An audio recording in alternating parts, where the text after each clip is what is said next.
વાલા ભાઈઓ અને બહેનો, આપ સર્વને પ્રભુ ઈસુના જીવંત અને પવિત્ર ત્રિએક નામમાં લોગોસ બાઇબલ સ્ટડીમાં હું પ્રેમી સલામ પાઠવું છું.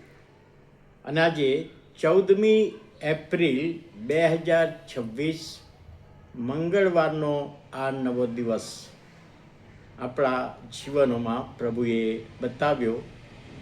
પ્રભુનો ખૂબ આભાર માનતા પ્રભુના નામને ધન્યવાદ આપીએ છીએ. પ્રભુનું વચન શીખવાને માટે આજે યોહાનની લખેલી સુવાર્તા તેનો 13મો અધ્યાય અને 4થી કલમ. યોહાન 13 અને 4. ઈસુ જમણ પરથી ઉઠે છે અને પોતાના લુગડા ઉતારીને તેણે રૂમાલ લીધો અને પોતાની કમરે બાંધ્યો. શિષ્યના પગ ધોયા. ત્યાં કમરે બાંધેલા રૂમાલથી તે લૂછવા લાગ્યો. યોહાન જે આ વર્ણન કરે છે એ પ્રભુ ઈસુ ખ્રિસ્ત જે છેલ્લું ભોજન લે છે એ સમયની વાત અને પ્રસંગ. જ્યારે પેલેસ્ટાઇનમાં ચંપલ પહેરવાનો રિવાજ હતો અને મોટાભાગે લોકો ચંપલ પહેરતા હતા, ત્યારે રસ્તા પરની ધૂળ ચોંટી હોય એટલા માટે જમતી વખતે જમ્યા પહેલાં પગ ધોઈને શુદ્ધ કરવા પડે, સ્વચ્છ કરવા પડે. અને એ વખતે એક કલ્ચર ટ્રેડિશન હતી કે જે લોકો જમવા બેઠા હોય એમાં જે ઘરમાં 2-3 નોકરો હોય તો સૌથી જુનિયર નોકર, નાનો નોકર ઉંમરમાં, એણે બધાના પગ ધોવા પડે. જો નોકર ના હોય તો જે જમવા બેઠેલા હોય એમાંના સૌથી નાની ઉંમરના વ્યક્તિએ બધાના પગ ધોવા પડે. એ ટ્રેડિશન હતી.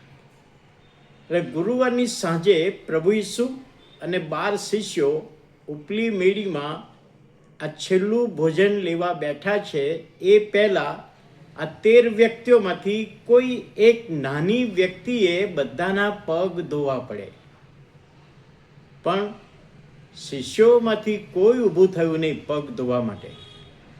બધા પોતાની જાતને મોટો માનતા હતા.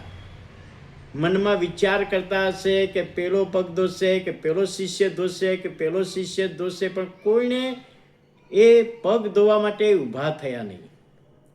ત્યારે ઈસુએ શું કર્યું? પોતાનો રાબ્બીનો જબ્બો ઉતારી દીધો અને રૂમાલ લીધો. ત્યાં લખ્યું છે રૂમાલ લીધો. કયો રૂમાલ? કે યહૂદીઓના ઘરમાં જે નોકરો કામ કરે, 3 નોકર હોય તો 3 નોકરના રૂમાલ અલગ અલગ હોય, કોઈક ઠેકાણે મૂકેલા હોય, અને ઘરના વ્યક્તિઓ એ રૂમાલને અડે પણ નહીં, સ્પર્શ પણ ના કરે. એ પેલા નોકરનો જ રૂમાલ, નોકરે જ વાપરવાનો. એ રૂમાલ ઈસુએ લીધો, કમરે બાંધ્યો અને પછી એક શિષ્યોના પગ ધોવા લાગ્યો. પ્રભુ ઈસુએ શિષ્યોના પગ ધોયા.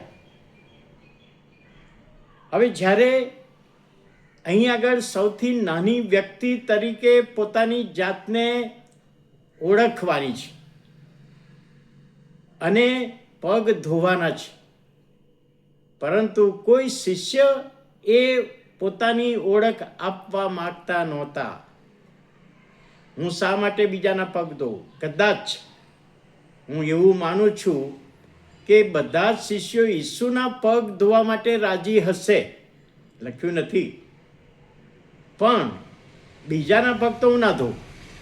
ઈસુ એકલા ના હોય તો હું ધોઈ નાખીશ.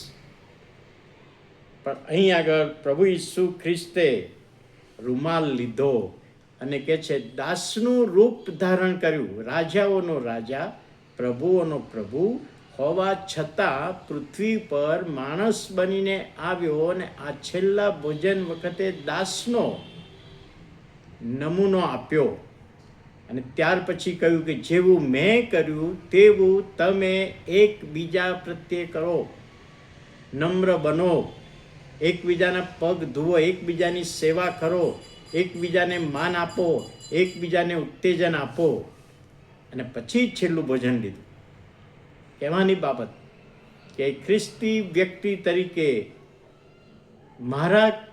મારે બીજાની સેવા કરવાની છે. પ્રભુ ઈસુએ કહ્યું કે સેવા કરાવવાને નહીં, સેવા કરવાને માટે હું આવ્યો છું.